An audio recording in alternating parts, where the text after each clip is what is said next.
All right, welcome back to our latest explainer. Let's just dive right in, shall we?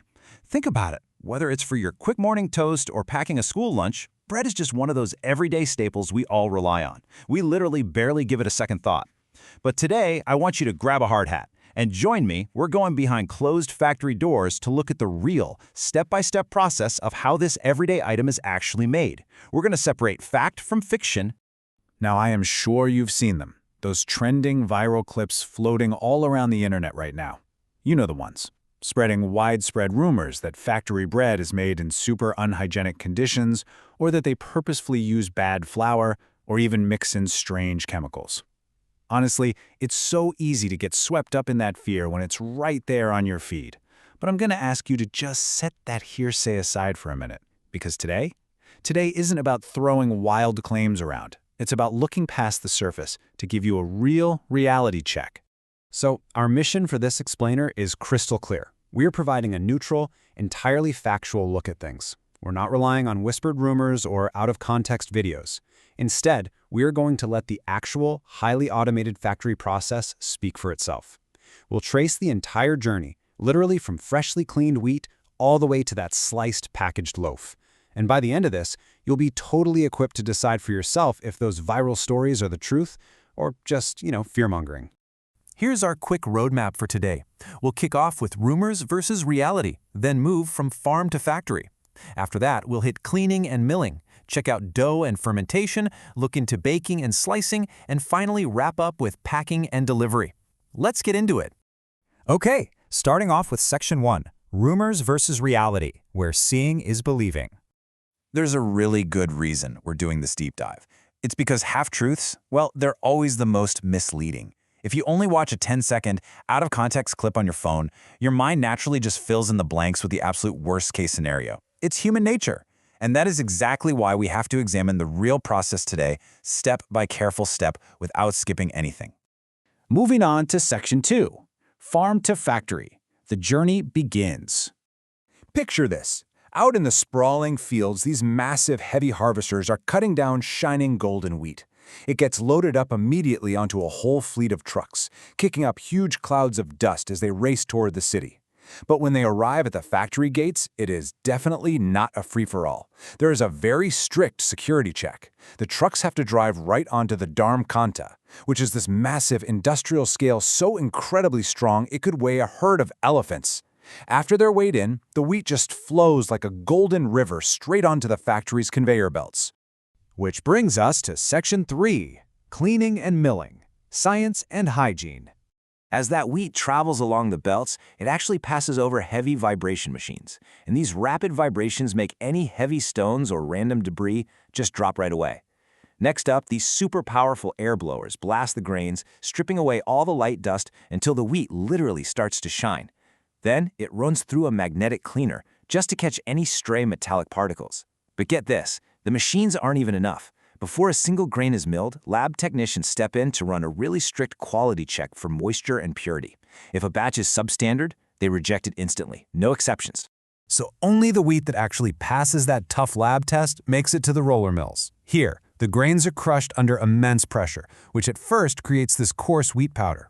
But we're not stopping there. Massive sieving machines take over, aggressively separating the outer bran, which gets neatly diverted to its own side channel, away from the interior of the grain. What comes out the other end is pure, incredibly fine white flour, which you might know as made-it depending on where you're from. This pristine flour is pumped into these giant, moisture-controlled storage tanks, just waiting for the next step. All right, on to Section 4, Dough and Fermentation, the Chemistry of Baking.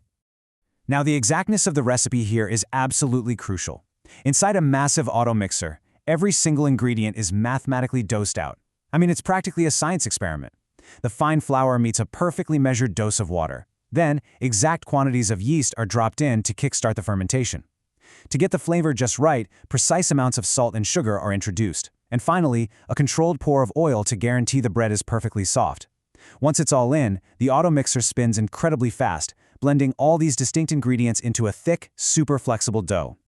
Once it's all mixed, that dense dough is moved to a warm, precisely heated resting chamber. And the transformation here is really cool.